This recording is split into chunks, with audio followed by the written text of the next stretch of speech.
Hello everyone, that's Jamie. That's Brandon. And we need movies. Welcome if this is your first time. This is a show we talk about everything movies. Movie news, movie trailers, Blu-rays, DVDs. Movie gossip. All kinds of stuff. All kinds of good stuff. So first off, we're starting out with movies we watched that week. These can be old and new.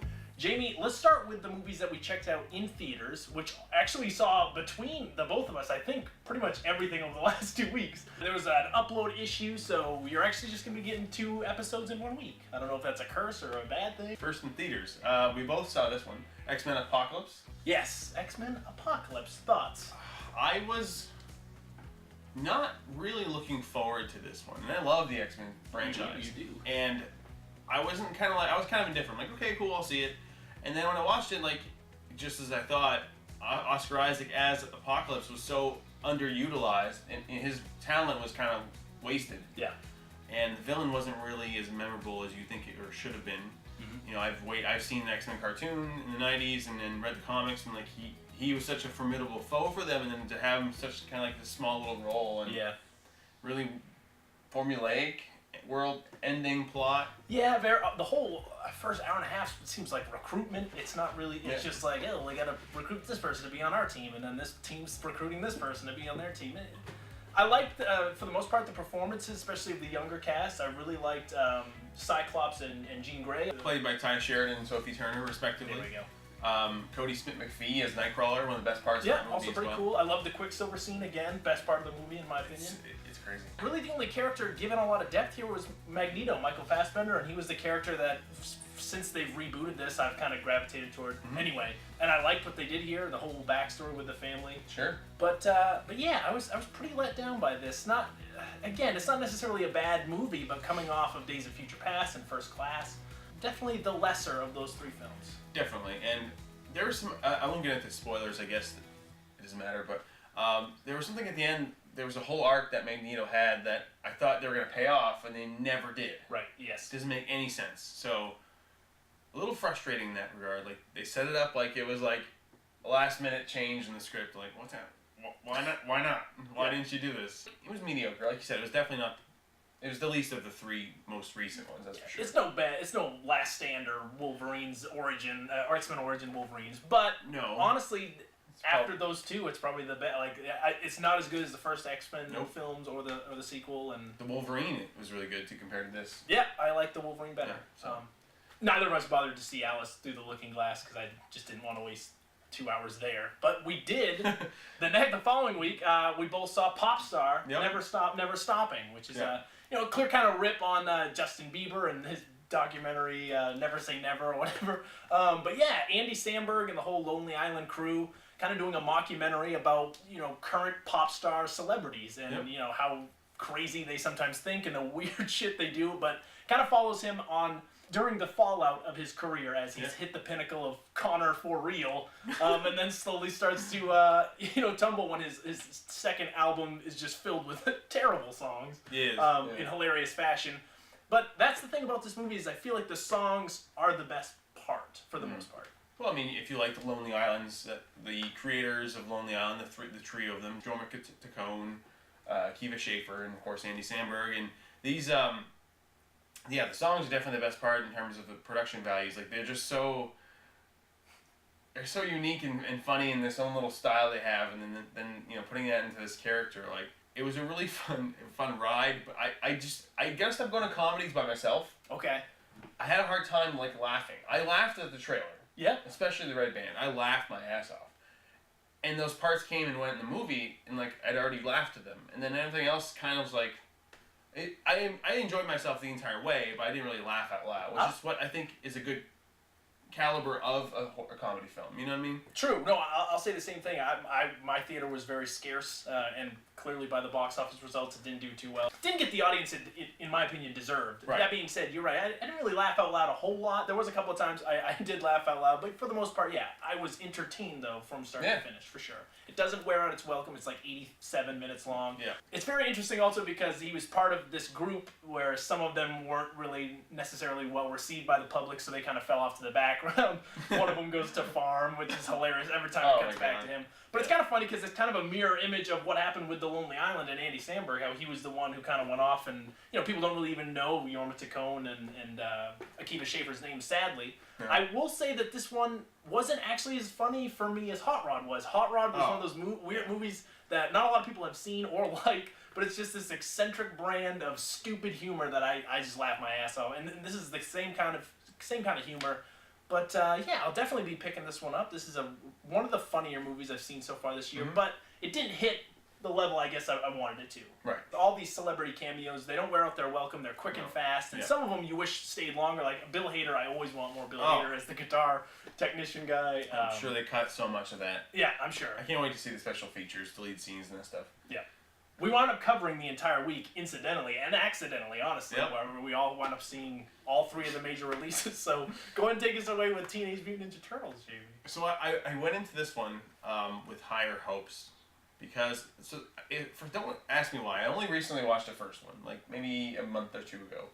The first, being the remake from 2014.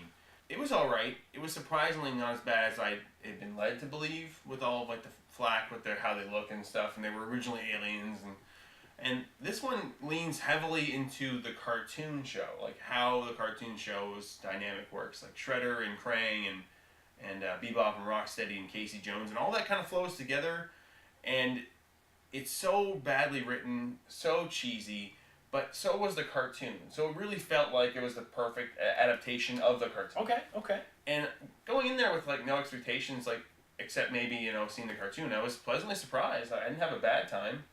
I kind of, God damn it, I laughed out loud more than I did at Popstar.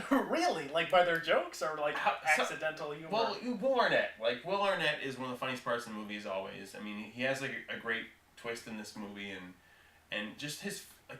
I love facial like comedic timing, like these little weird expressions, and there was some good stuff there. Some really cheesy jokes that I laughed at because they were so cheesy, and like that kind of stuff. Like it was weird. I don't know. I think I'm losing my touch. Well, last episode you were very saddened by the news that Brad Garrett took over the voice of Krang. How was that? That wasn't as bad as I thought it would be. Okay. I was ready to hate it. Yeah. And I want to hear Fred Armisen's take on it because he was originally going to be the voice of Krang, and it was like a last-minute dropout, or from what we heard. Of course, they don't tell you right away, but it wasn't as bad. Like he didn't do the cartoon as much. He just did a version of it in his own voice, and it wasn't as like deep as I thought it would be. Like it was all right. All right. So compared to the first movie. The 2014. How do you compare it? Yeah. It's definitely a better movie. Yeah. It's something different though. Like I said, it's trying to be something more towards the cartoon than it was initially. I didn't hate it as much as I thought it would. Okay. That's all. Well, I had to sit through Me Before You. My girlfriend's birthday, we decided to go see a movie, and for all the shit she puts up with me, like forcing her to watch, I'd say I'd go see Me Before You. So, Emilia Clarke, Sam Claflin, from the Hunger Games. Basically, yeah, you've seen the trailer, you've seen the movie. We talked about it. I brought up the trailer a few weeks ago, and I don't know why I did. I was like, it doesn't really seem like anything we watched, but here we go. Lo and behold, here I am, and I watched it. He's this professional, badass, cool guy, really hot, he's got a six-pack, then he gets hit by a motorcycle before the title comes up, I think. Damn. And then boom, paralyzed. Then his family hires this, keeps hiring people, and because he's a dick to them all, because he's really just pissed off that, he was at the height of his, life, he did all kinds of cool extreme sports and shit, and of course he's paralyzed from the neck down. So they eventually wind up hiring Emilia Clarke, the mother of dragons from Game of Thrones, to come take care of him, except it's really funny is she doesn't do any of the gross stuff. Anyway, wow. So she, eventually, against her, better judgments, falls in love with him, while she's dating Neville from fucking Harry Potter, who's grown up to be this, good-looking dude. It's really weird. But Neville, I never in a million years thought the stupid little kid from Harry Potter would grow up to be like a heart-throbbing movie. But anyway, they do that also thing in romantic movies where the boyfriend's not a bad guy in the beginning. He starts to oh, I could see why she's kind of with him. And then they slowly start just throwing things in there to make you kind of dislike him so that you'll prefer her to go with the other guy. But it just seems in the beginning that it could be contrary to his character. It really doesn't, whatever. But anyway, I'm just noticing romantic cliches I that love they how kept passionate knocking him down. It was weird. You are. That being said, the characters are really like actually fully formed, fleshed out characters. Oh. Like you get them, and the performances by the two leads are better than the movie. That being said, it's a guy in a wheelchair, falling in love with the girl, and she can't be with him because of this reason and that reason. However, I will say the ending is pretty fucked up when you think about it. I don't care. Spoiler alert, if you want to not hear the ending for me before you, skip me a minute ahead. But, so at the end, he decides to, like, end his life. There's this whole thing, like, he's been wanting to end his life for a long time because he just doesn't, if he's in a lot of pain, he doesn't like it. And her whole thing is, like, maybe I can convince him to stay with, me, and we can have a life together, whatever. And he's, like, literally just like, no, peace out. Like, I don't want to do it. I want to die. And then, like, literally... But, like, when you think about that at the end, like, yes, he ends her life. He has this whole beautiful note that he writes to her, and she goes to the place that they've established earlier. Like, the same shit you've seen again and again. But he kills himself because he doesn't want to live a life as a paralyzed person. Like, I thought, they'd find love, Jamie. So, I always wonder about, like, book adaptations. Like, how do people watch a book version of a movie version of this book? They know what's going to happen. Yeah, and apparently it was actually adapted by the novelist. It was just, like... people wiping tears and snot away all around me. And, like, this was a movie that, like, I do cry during movies. Then this did not. It did, like, I kept looking around at everybody else, and they were all, it just didn't, I was too cynical, I guess. Maybe it was just like, no, this isn't going to happen. All right, so, Jamie, moving on. What else did you see kind of new to theaters? New to theaters, just today, I watched The Lobster. And it's one of those movies that we talked about before where I applaud how different it is. Yeah. And it's really peculiar and bizarre in a good way. And then it's really well acted, like Colin Farrell, one of his best roles since In Bruges. Yeah. It's a really great role. Rachel Weisz. John C. Reilly has a role in it. Ben Whishaw was really good in it, who was the new Q from the James Bond films. Okay. It took a turn that I did not expect. And then it rolled with it, which is cool. But I didn't like the outcome of that turn. Okay. I'm not going to spoil it, because it's definitely worth the watch. Yeah, give people kind of a brief overview what it's about. So in the world of The Lobster, it's a kind of an alternate future. The cities are pretty similar to what we have now in terms of city life. But if you end up single, it's almost a crime. So they force you to go to a hotel resort for 45 days in order to find a mate. If you don't find a mate within the time, you get turned into an animal of your choosing. Hence the name. Colin Farrell said, I want to be a lobster. Because they live to be over 100 years old, and they are fertile for their entire lives. It's like, it's really funny, like, actually smart reasoning. Then that initial plot takes a turn, which is fine. Then, like, near the end, it takes another fucking crazy turn, and I have to watch it again. And it has some really cool meaning behind it, but I have to watch it again because I did not expect to go that way. Okay. It's really funny at times, really awkward at times, and kind of sad. When I saw the trailer for it, it reminded me of Her. It's definitely worth a watch. I mean, it's a limited release, so if you can find it in your area, definitely watch it. Watch it. No, it looked good. I'll definitely wind up checking that out. I'm sure it was better than what I watched, which was new, which was The Do-Over. It came to Netflix, and I had an hour and a half to kill, and sadly, I did kill it. No, I murdered that hour and a half. What I will say, it's better than his last 3 or 4 films. Sure. It has an actual plot. There are characters. There are characters in it. It's so strange, though, because the production value of it, at times, it didn't even strike me as a movie when it first started off. It seemed like a TV show. I don't know if it was the frame rate or what it was, but it really, it started the movie, and I was really confused that I was watching the movie at first. It starts at their high school reunion. David Spade plays a character who's just, a loser. His wife is, cheating on him. His kids hate him. He works... The one funny line that they keep bringing back up is that he manages a bank that's within a grocery store, but everyone thinks he just works at the grocery store. So he has to keep reminding people, no, it's a bank, and I manage it. It's just in the grocery store. Pretty good. And Adam Sandler kind of comes back into his life. They haven't been, friends since high school, and he claims that he's an FBI agent who wants to fake his own death with David Spade to kind of give them a restart because both of their lives have just kind of gone to shit. Sure. Find out that he's not an FBI agent, that he might be a mortician, and that he has 2 bodies that he's going to use. But the 2 bodies of the people that they fake their identity are actually in more trouble than they were in. So then once they assume these identities, people are coming after them. And then when you find out what the people were doing, it takes such a turn that like he gets to the point where David Spade's trying to act and he's like crying, and it deals with like cancer, and like it's just so. It doesn't know what it wants to be at any point. The movie, it's like I said, it's bad. It's pretty bad. Mm-hmm. But in comparison to Sandler's last couple, it was watchable. Like, it's directed by Stephen Brill, who did previous Sandler movies like Mr. Deeds and Little Nicky. Yeah.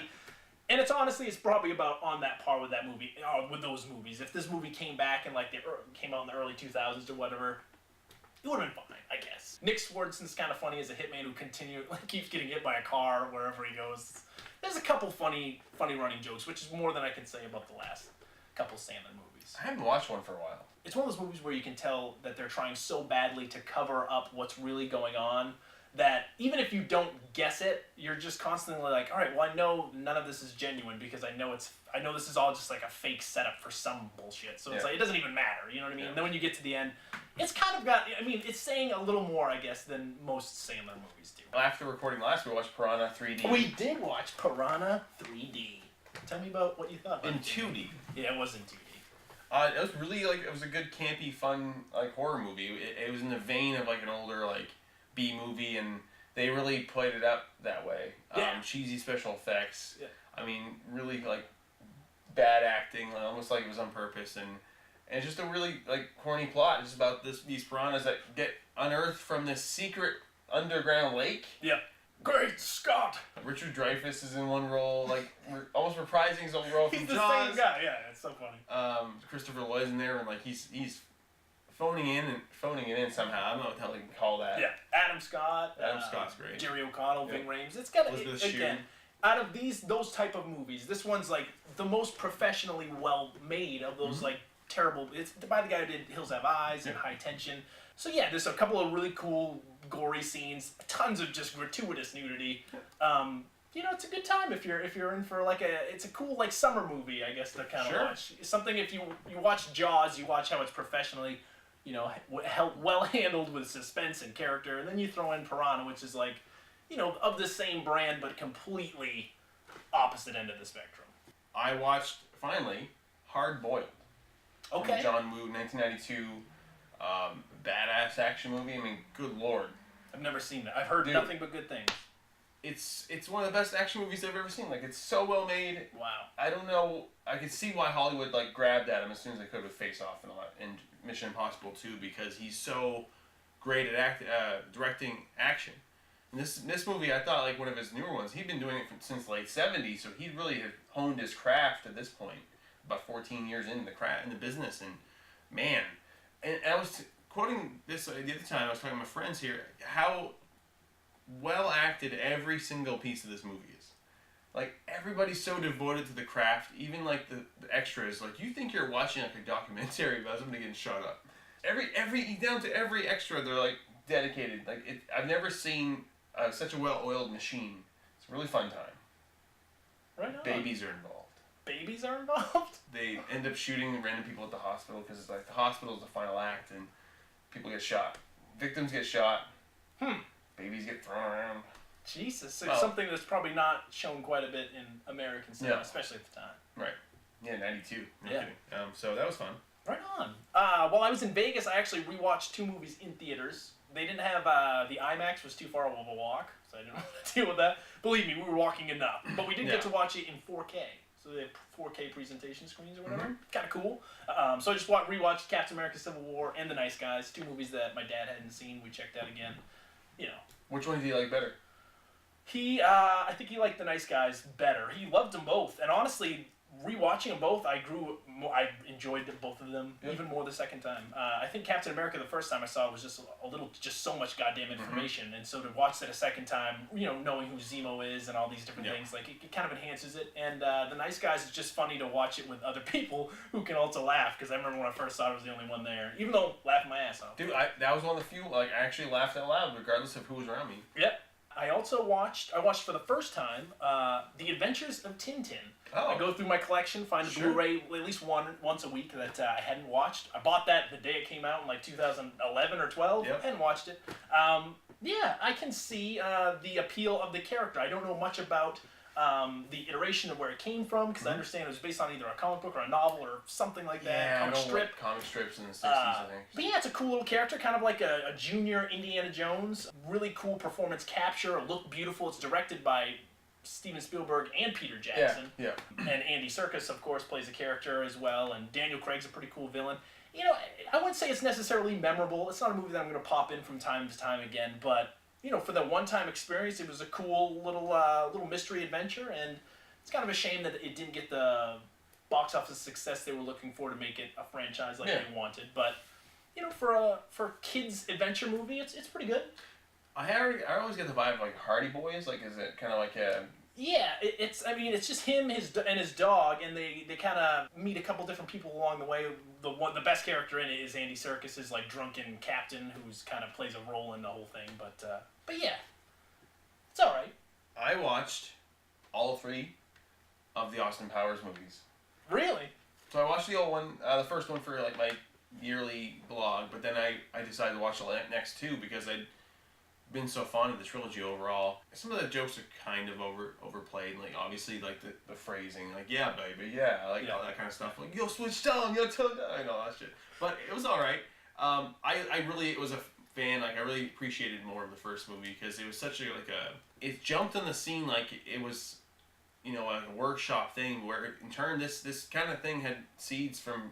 I mean, there's history with Lorne Michaels' impressions that became Dr. Evil, and then theories that Dana Carvey's impression was stolen by Mike Myers, and a lot of history behind this film. Like, he had initially, Mike Myers had co-written a sketch in the 80s in SNL about James Bond villains on a talk show, talking about how they can never kill James Bond.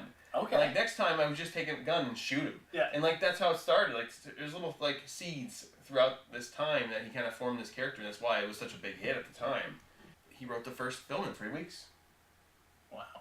I had a good time watching him. It was one of those things too. I laughed internally. I had laughed so many times. Like, you know, I was amused the whole time. Yes. But if I had been with other people, I would have probably laughed. So. No, I'd say that the Austin Powers series, as it stands, and they're still talking about the possibility of trying to do a 4th one. I hope so. I'd say it's one of the best comedy franchises ever made. Like it's consistently funny. And which one's your? So you think the first one's your favorite, or is the best? I think the first one's the best. There are a lot of things. All of them.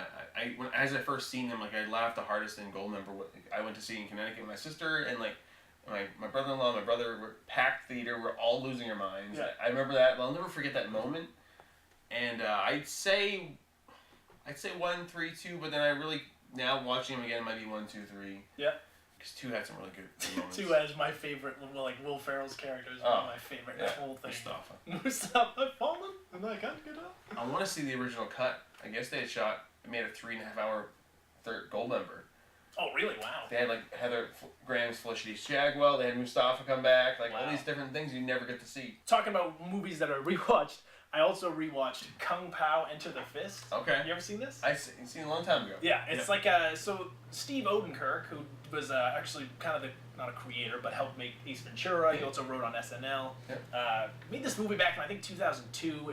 It's just they took an old chop-socky kung fu film from China that's old as shit, and they just wound up like redubbing all their voices with Americans and CGIing. Steve Odenkirk into the movie. It's actually kind of done pretty seamlessly. There are scenes you can kind of tell a little bit, but for the most part, as dumb as the concept is, because it's really like what we used to do as kids. We used to remember watching like National Geographic, and like the penguins would walk, and you just put your voice in there, like oh, walking over here. Like it's literally as dumb as that. It's so stupid. But yeah, this movie makes me laugh. It's really dumb, and it's not for everyone. But if you're, I can't really. There's not a lot of movies out there like it because it's really just fake. It's just making fun of, you know, like the Chinese movies adapted for American television, how terrible the lip syncs were, and but it's a good time. It's pretty fun. It's not very creative or original, but some of the jokes land pretty hard. I remember hating it. Yeah. I hated it. Like, this is so stupid. I'd have to watch it again because I did hate a lot of stuff. The only parallel I can tell is kind of Kung Fu Hustle. Kung Fu Hustle's original. Yeah. It has the same vibe of like having a goofy, fun time with it, kind of. But it's well made. Yeah. Right. Well made. I watched a documentary that kind of created a list of movies I need to track down now.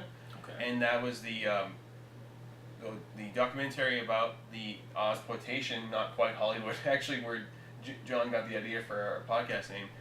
It's about all the boom of the 70s and 80s of Australian films. Like they had no they got the money to do whatever they wanted. Of course, Mad Max came out of that. Yep. They had a whole bunch of just cheesy, schlocky, super gratuitous nudity, super action. They did shots. I've never seen shots done this way.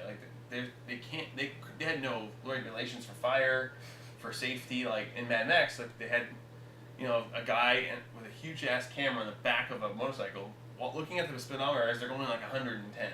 No restraints, no safety, anything. It's just this guy could have died. Yeah.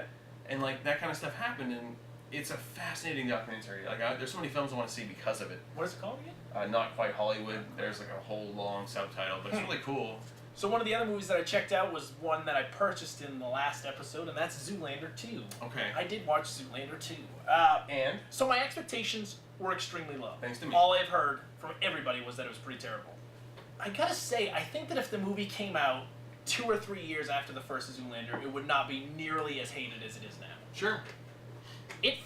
It for the most part captures the same presence that Ben Stiller had back in the first one, and all those characters really seem like they were ported over for the first time. It's not like Dumb and Dumber. I felt like they were doing imitations of their old characters, and this really felt like they were just doing their dumb old characters. It's not nearly as funny as the first one, admittedly. You have to really suspend your disbelief for a lot of it, and I say that because it goes that much further in its just ridiculousness. Yeah. Okay, Yeah. but there are genuinely funny and really smart. Smartly stupid jokes. The whole bit, every single time they cut to an extreme wide of the extreme North New Jersey, Yeah. Some of those things were pretty funny. And what's interesting is I watched the Magnum edition, which was unrated, so it was a lot of swearing and when they shot Justin Bieber. I don't know if this is in the movie, but it literally is a bloody pulp. It just sprayed blood everywhere, and so I don't know how much they changed. It was long. It was a little long too, which is what I'll say. Okay. But yeah. Will Ferrell's character kind of disappointed me. He wasn't as funny as I remembered him in the first one, and Kristen Wiig kind of seems wasted in her role. I didn't hate it. It's a movie that out of the most recent comedy sequels, it's certainly not the best. But again, for a movie that came out 15 years after the first one, trying to recapture that, I can see how they failed. But it's okay if you really love the first one. Like I said, I was one of those people who liked it when it first came out. I've liked it this whole time, and so I was just anxious to see the characters again. So I was kind of willing to put up with the bullshit. But if you're seeing this for the first time and you have no character or relations to the other ones, don't bother. Yeah, I mean, watch the first one if you haven't seen it. I mean, that's a way better movie. By far. And the last film I watched was I re-watched the 1989 classic Do the Right Thing. I've never seen this movie. I own it. It's crazy because I hadn't seen it for 10 years, so I forgot all about it. I knew it was a pizza place in the center of the whole thing, but it's such a great job. It does such a great job at building this slow but steady racial tension you can feel throughout the film, and then eventually it comes out. And a lot of the characters, it's one of those movies where characters don't really change. Spike Lee's one of the main characters. He plays Mookie, and his character arc doesn't really. It's not a substantial character arc, but it's a really interesting look in that time, in the late '80s in New York City. A lot of racial tension. There were a lot of deaths. I mean, it still holds up today unfortunately, because of our current situation with other events like this, the whole Black Lives Matter hashtag and that kind of stuff, and all of that going on currently. And this is right before the Rodney King, so if they had come out another year later, I would have dedicated to him as well. It's just a lot of things going on. Unfortunately, it's not an issue that's been resolved yet, but it's a really powerful film, and it has a really great personality. Okay. I had a good time. I've seen bits and pieces. I'm really interested in the cast of just kind of John Turturro, and is it Martin Lawrence in there too? Martin Lawrence, yeah. It's really well done.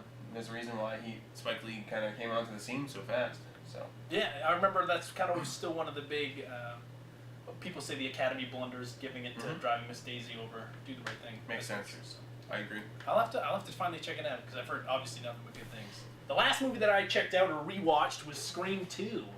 We were looking at, there's no reason, I know, there's no reason that I need to watch this last movie year. again. I know, I've seen all of these movies an insane amount of time, but my girlfriend hadn't watched this, so we watched Scream 2. Okay. Funny enough though, which actually we will be talking about later on, we're talking about our topic of discussion for later in the episode, is good horror sequels, specifically the second film in a horror movie franchise, with The Conjuring 2 releasing next week. So yeah, Scream 2 is a pretty good continuation of the first movie. It's probably my favorite of the sequels to Scream, and interestingly enough, was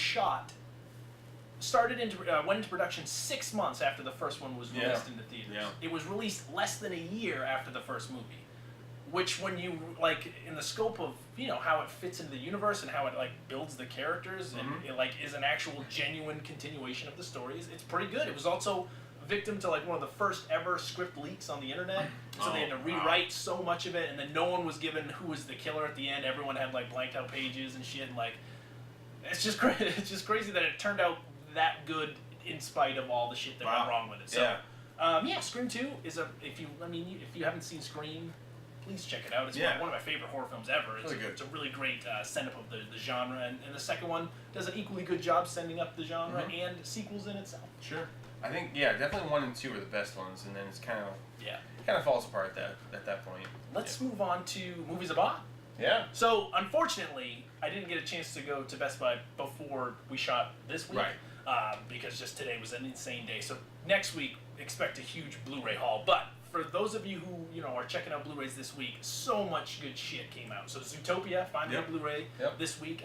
13 Hours, The Secret Soldiers of Benghazi. Not a movie that I was really looking forward to seeing, but from the reviews, it actually got really positive reviews, and it's got a badass steelbook at Best Buy, so I will be checking that out. Hail Caesar, not one I will be picking up. Yeah. Was kind of let down by, but for Coen Brothers fans, you deserve to watch it anyway. You should see it. So that also came out.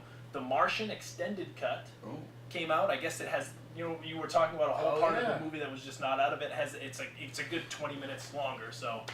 Check that out if you're a fan of the movie or the book.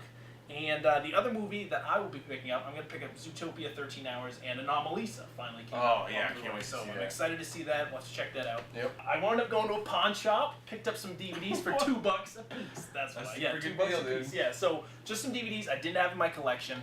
Bowling for Columbine. This is actually one of my favorite documentaries. I love this movie. Just kind of a take on gun rights and what happened after Columbine. And a lot of people, everyone who I've talked to actually always thinks this movie's about bowling. It has nothing to do with bowling. It's simply the morning of Columbine or the day before the two, gunmen went bowling. It's the fact that, what were they thinking that morning? What brought them to a bowling alley the morning of this mass, murder?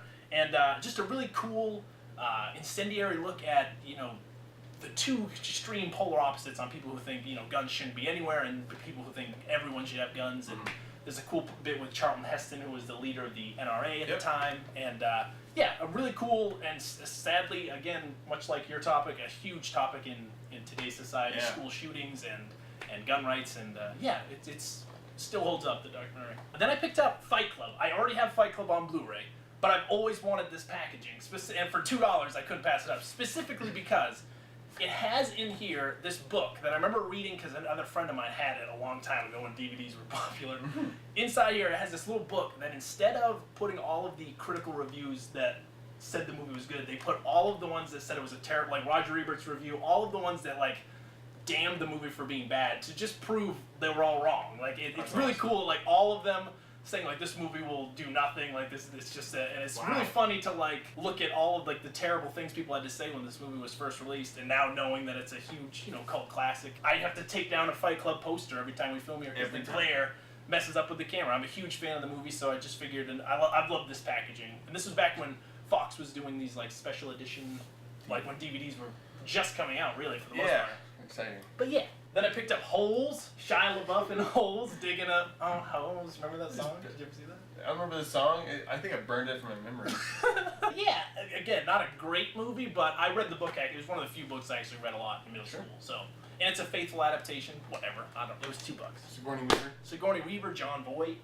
I picked up It, Oh, nice. which is cool because there's talks of them actually signing people now, and this is going to be remade. I've never seen the second part of It. I've only seen the kid part, and so Really? yeah, which is really funny. Yeah, I've never seen the second half of this. So for those of you who don't know, this is one of Stephen King's most famous novels, and it's a mini series adapted. Tim Curry. John Ritter? Terrifying. Yeah, well, that's the thing. Oh, sorry. John Ritter. Yeah, John Ritter's in this. Like the cast of adults that I didn't even know I was really excited about. But yeah, Pennywise the clown. Your greatest fears are realized. One of the most chilling villains in all of cinema or anything. I guess it's a TV show, but it's just so well done. It's 3 hours long. Sure. Again, I really got to see the second half, so I actually kind of want to just marathon this whole thing. But yeah, $2 for It. It's not on Blu-ray yet, so. Whatever. Then I also picked up Man on the Moon. I completely forgot this movie existed. This one won Jim Carrey a Golden Globe for Best Comedic Actor, or however they do that. But yeah, one of his greatest performances, he portrays is Andy Kaufman back when he was starring in the show Taxi, and just kind of how crazy and just kind of, but also a genius this guy was, and the weird publicity stunts he'd go through. And I just remember Paul Giamatti, Danny DeVito's in it. It's directed by Milos Forman. Yep. If you're a fan of Jim Carrey, if you're a fan of biopics, definitely check this one out. Yeah. I remember it being good, and I also remember the REM, If You Believe They Put a Man on the Moon. Remember that? I remember it. Yeah. Then I also picked up Open Water. This is the last DVD. Again, not really worth for me buying on Blu-ray, one, because it's shot on this camera that looks like shit. It does. So it's like this movie and Blair Witch, it's cool, I guess, to have them on Blu-ray, but they don't. It doesn't add anything in them being on Blu-ray. No. But yeah, I love shark movies. We were talking about them last week. This was one that I just realized didn't have in there for $2. It's worth it. Just these divers that get stuck out in the middle of the ocean. They are miscounted on their way back. Get left out there by their scuba diving team. So they're just stuck in the middle of the water with sharks circling. They shot with real sharks, so they're the tiny little ones. So they're not incredibly, imposing or menacing, but it's still a cool little survival story. The original plot for Home Alone 3. Yeah. Then I picked up a few Blu-rays. I picked up The Bucket List. Oh, I haven't seen this. This one's actually pretty good. I heard. It was savaged by critics, but it's one of those movies with a huge disconnect where the audiences really liked it. Yep. Critics didn't so much. And that's because it is fairly melodramatic and a little sappy, but Morgan Freeman and Jack Nicholson deliver great performances about two guys who realize that they're dying and they want to just do all the things. They're not friends. They meet in the hospital and they decide that they're just going to do all these things because Jack Nicholson's a really rich guy, and so he kind of just brings Morgan Freeman along for the ride, and they do all these things on their bucket list. They did it again. Fake faces. They put the names wrong. I know. I hate this. Like, you know who these actors are. Does it really matter top billing, or can you switch them when you shoot the photograph? Just come on, guys. Really, you can invert that photo very easily. Yeah, done. No one would ever know. Mirror image, you're done. Directed by Rob Reiner. Yep. And so yeah, it's a nice little heartwarming comedy if you're in the mood. And then I picked up Road to Perdition. Yep. I've never seen this. This is the only Sam Mendes movies that I didn't have or had seen. Huh, I've seen it. Paul Newman, Tom Hanks. I can't imagine this being a bad movie. So I remember liking it. I don't remember much about it. Yeah. It's an older style, the 30s, 50s. I can't remember it when takes it place says please. back in the day, and yeah, basically about like a hitman, right? Whose son finally figures out what his dad does. Yep. Right. Okay. But yeah, looking forward to this. And the last one I picked up was the new release that week, and it was the only one I wanted to get, and that was 999. Yep. I saw this in theaters. It was a very cool, very gritty, corrupt cop movie. If you're into Training Day or The Departed, might not be as good as those two movies, but it's a really cool, great cast filled to every single actor in this is someone you've recognized from somewhere. Directed by John Hillcoat, who did Lawless, which I also really enjoyed, and The Proposition. So yeah, if you're into those kind of gritty cop, crooked cop movies, it's a pretty good watch. Very intense, very convoluted plot, but good performances. And lastly, if you're looking for Blu-rays next week, there's some pretty good stuff coming out. They got the 10 Cloverfield Lane, which has that badass Blu-ray steelbook at Best Buy. You really should check it out. It's really cool looking. It's really cool. And then also, Shout Factory is going to be releasing Jeepers Creepers 1 and 2 on Blu-ray collector's editions. Nice. And they're both 2-disc Blu-ray sets. These look fantastic. And I have the first one on Blu-ray, but I honestly just might double dip for this because the artworks look so good, and yeah, it comes with a whole bunch of new special features. I'm a huge fan of the first one. The first 45 minutes of the first Jeepers Creepers is some of the best like Oh horror my God. filmmaking of the past 25 years. Like it's 100%. great. And like once you establish the monster, it's still fun. But like that first 45 minutes, holy shit, it's great. And the second one, we could maybe talk about like later on because it's not too bad. But and the other two titles that are releasing are London Has Fallen. I liked Olympus Has Fallen, but I probably won't get this because Olympus Has Fallen was enough. And Eddie the Eagle with Hugh Jackman and Taron Egerton. Looks like a little feel-good sports dramedy. So there you go. Let's move on to movie news, Jamie. One of the bigger things I'll get out of the way, honestly, was there's rumors. I'm really excited about this. There are rumors that Brie Larson's in talks to be Captain Marvel for the Marvel movie called Captain Marvel. I like that. No, she's a fantastic actress. I mean, she's been working consistently for the past 8 years or so. Yep. I mean, she just got an Oscar for almost said The Room. The Room. She got an Oscar for Room, and I think she'd be a great fit. I mean, I know she's supposed to be like a major in the Air Force, so maybe they'll have to throw a line like, "Oh, she's the youngest major." Yeah. But besides that, I mean, she's a great actress. I have no problems with that at all. For sure. I don't know too much about the character, but nor do I. I was gonna say. I mean, if Marvel's making it, and they obviously choose good talent, that animated Grinch film that we had heard about, Illumination, who's done Despicable Me and Minions, and of course Lorax. So they've already done a Dr. Seuss adaptation, but it got pushed back a year. Yep. So from November of next year to November of 2018. But they announced that Benedict Cumberbatch is going to be the Grinch, which is a really good fit. Yeah, for sure. I mean, the guy has a great voice. Yeah, and I'm actually really excited to see this. I loved the story of the Grinch, and I liked the Lorax and Horton Hears a Who. I thought was better, but yeah, I'm excited. The animation style really fits and lends itself well to Dr. Seuss. Absolutely. I didn't hate the live action Jim Carrey one either, though. I know a lot of people did. I enjoy it. I watch it every once in a while, especially around Christmas time. So I didn't hate it either. I liked it overall. But I think this is a better avenue for the story. Sure. Another bit of Illumination Entertainment. They announced Despicable Me 3. We kind of knew that was coming. Okay. But Trey Parker is going to be the villain. Really? From South Park? That's awesome. His name is Balthazar Brat. Okay. And he's like an 80s style villain. He's like I guess he's a child star who gets lost in his character, and he becomes like this over the top 80s villain. Okay. And that's fucking I hilarious. could be down for that. Yeah, Trey Parker, man. I love the Despicable Me movies. They're really fun, have good heart, and this sounds just like another good fit. That's good for this kind of film. So I'm excited for that. So it's not a big bit of news, but I'm really excited. Alan Silvestri, one of my favorite composers. He's done Back to the Future, Predator, a lot of Zemeckis work, Forrest Gump. He did the 2012 Avengers, and he's actually signed on to do both Infinity Wars now. That's right. Which is super exciting. Yeah. I think they've renamed them already. So it's not Infinity Wars Part 1 and 2, or? No, they're going to rename them. I think there's a rumor that it might just be called Avengers 3 for the first one. Huh. But they just want to get away from that because they said the two movies are so different in kind of tone. Okay. That it would make no sense to just because of shooting them together doesn't mean they're the same kind of movie. So sure. I can't believe this is happening. Pacific Rim 2 is happening. I'm excited. I'm excited. I'm excited. I know. I wasn't a big fan of the first one, but it's just announced recently that John Boyega, who is Finn, yes, who is Finn from Star Wars: Force Awakens, he's going to star and produce. Oh, I didn't know he was producing. I knew he was starring. But that's pretty interesting. We'll see how that goes. I don't know. I think it's not Del Toro, no, right? No, it's not Del Toro. It's another director, and I can't think of his name off the top of my head. But I really liked Pacific Rim. It was a big dumb. It was what I kind of wanted Transformers to be, and what I wanted the Godzilla 2014 reboot to be. Only kind of in one movie. But yeah, not necessarily very smart. But I just love the visual so much. As long as the director on this one can redo what Guillermo del Toro with just the scale. That's what I loved about it. It was really able to establish the scale. And I love John Boyega. He was great in that. He was great in Attack the Block. Yep. So he's already got the chops to do action and sci-fi. So yeah, he'll kill it. There are some interesting trailers this week. One is really bizarre to me is Monster Truck. It's called, starring Lucas Till, who plays Havoc in the X-Men reboot. Okay. And also Jane Levy from the Evil Dead remake. And this guy, he has a truck, and some monster inhabits his truck.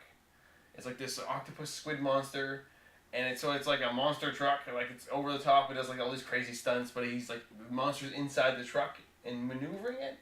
Okay, so it's not like, driving it. It's Paramount, so it almost has a Transformers vibe. So it's almost like the Age of Extinction trailer with Mark Wahlberg.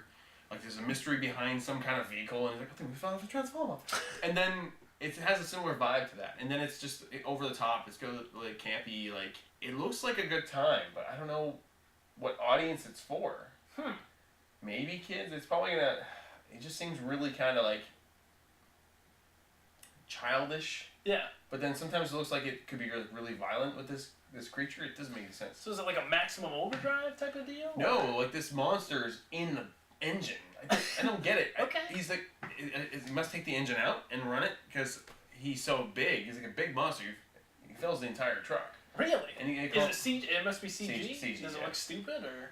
I gotta see it the looks trailer. okay. Like they gave all the look away, so it's not trying to be like a thriller in any way. But it's like a big octopus with like a normal mouth, like a human mouth. It's really weird. Like he smiles and stuff. It's bizarre. Okay. They just wanted a movie called Monster Truck, and you know, there's only so many ways you can put that title and make it make sense.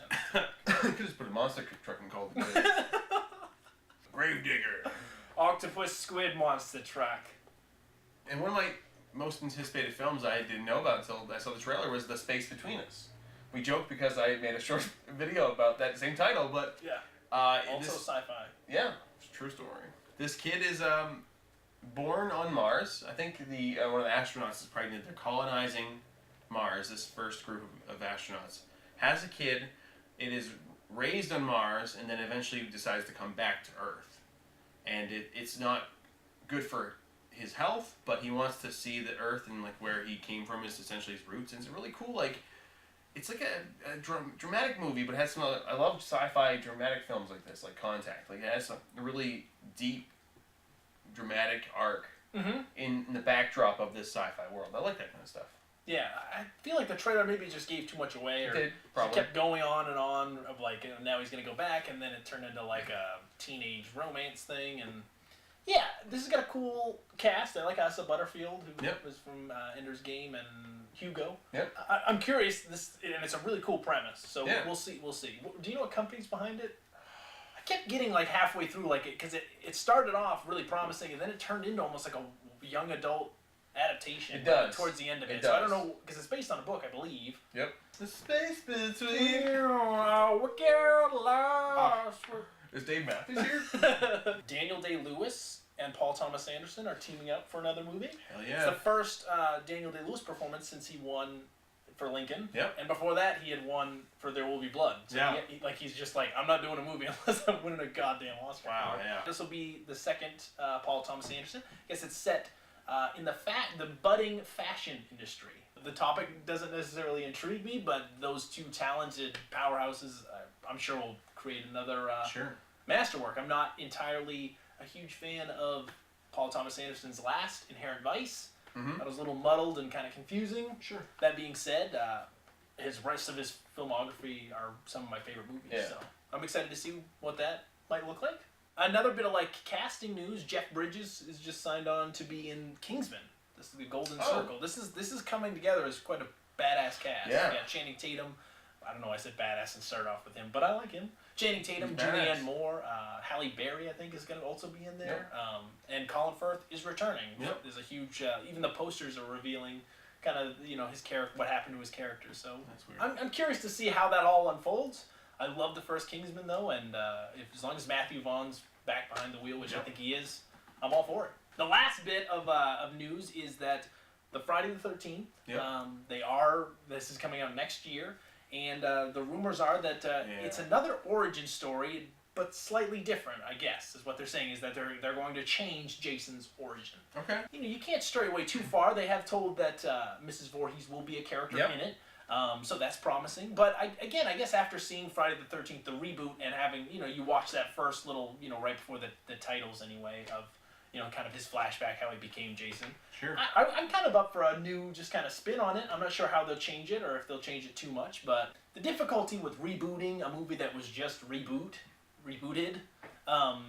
is that, you're going to come to you're doing the exact same thing years later. It's kind of like the Spider-Man. Spider-Man. Mm-hmm. And so I was kind of hopeful with this one that they'd do what they're doing with Spider-Man and just drop you into it, and everyone should know how Jason Voorhees became to be Jason Voorhees. Much like people know how Spider-Man became Spider-Man. You don't need that backup. So the fact that they're going back to an Origins kind of pisses me off, but if they're going to change it, I guess I'm up for seeing that, I guess.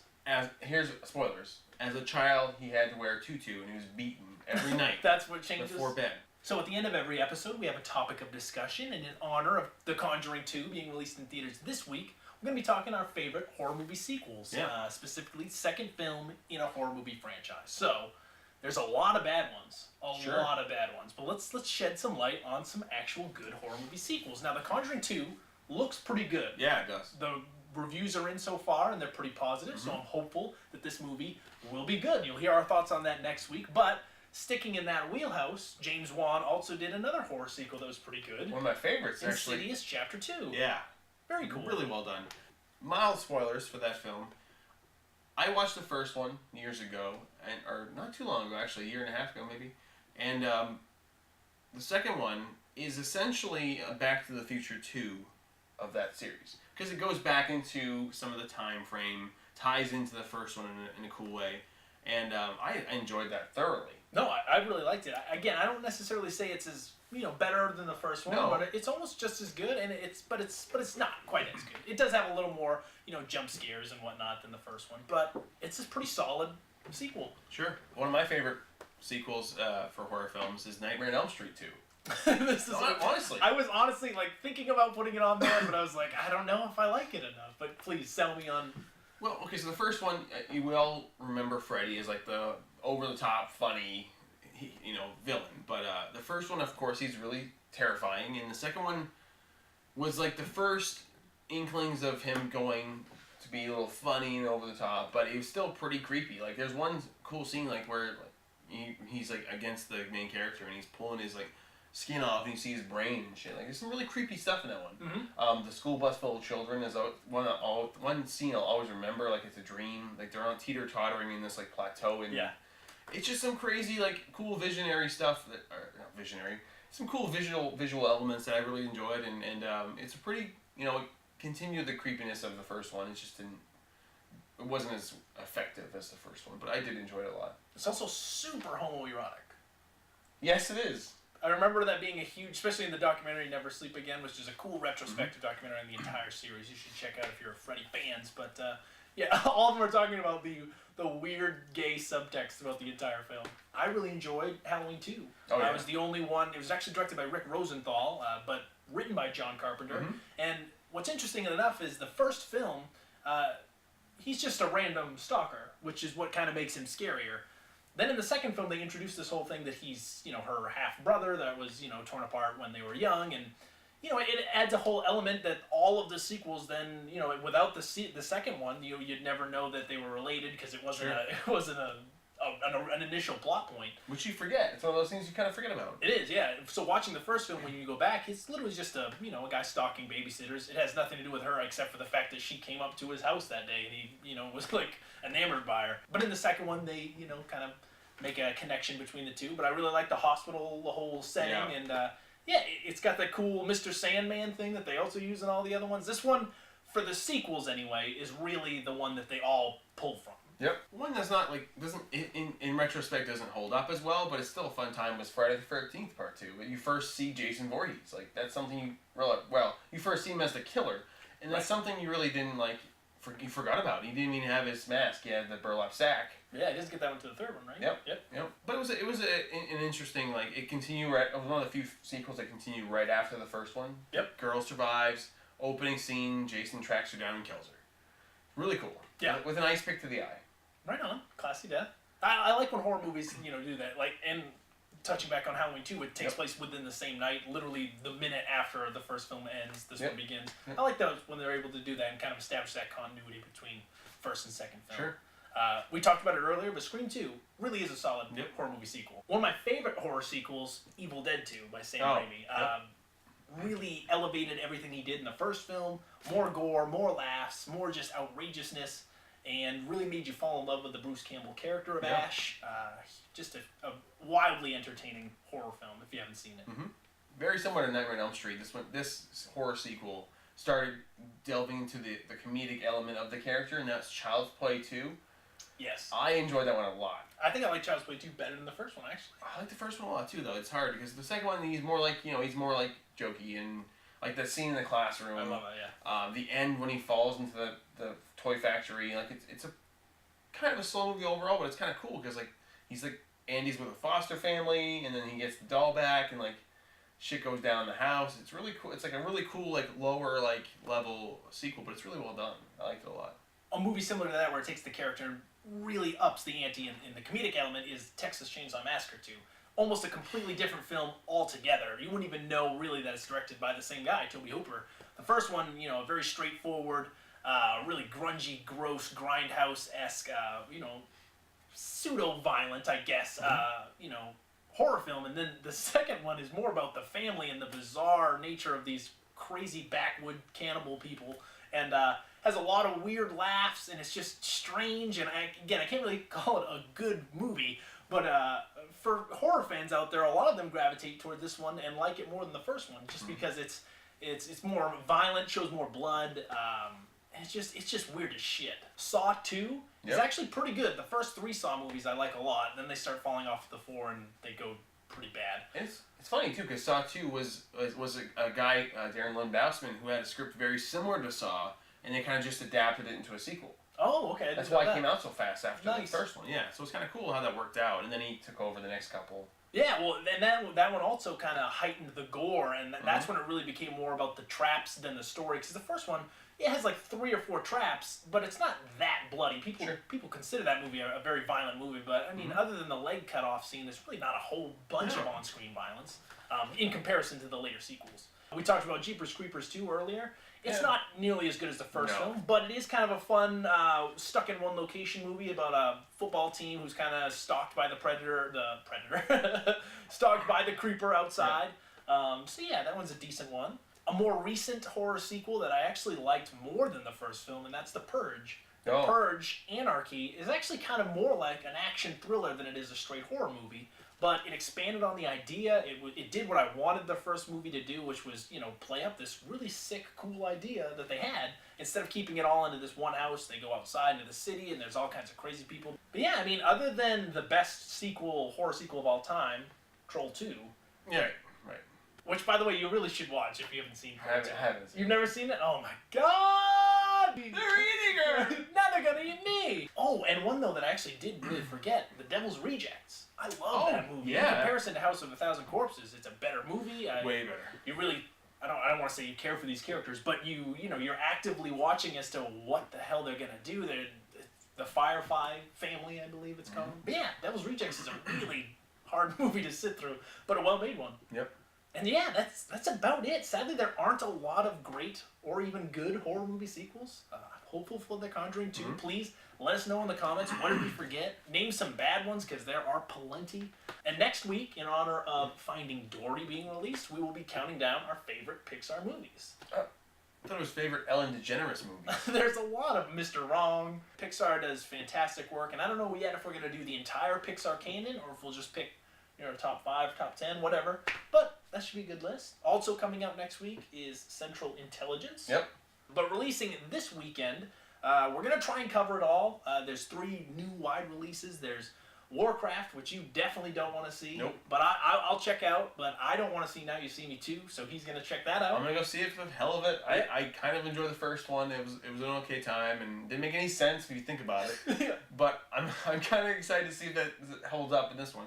And we'll both see Conjuring 2. Yep. So please tune in next week when you hear all our thoughts on those. As well as I'm telling you, next week's Blu-ray haul is going to be sad. Like, my wall's going to cry. I'm going to cry. But Jamie also just created us a Facebook page, so we've got that going for us. Please subscribe here so you won't miss another episode. And look for this show, the audio of it in a podcast form. They're coming very soon to an iTunes near you. Yeah, so if you don't want to sit here and watch our stupid faces, you can at least listen to it in the car while you're taking a shit. Whatever you want to do. Yeah, Spencer. That's Jamie. That's Brandon. And we need movies.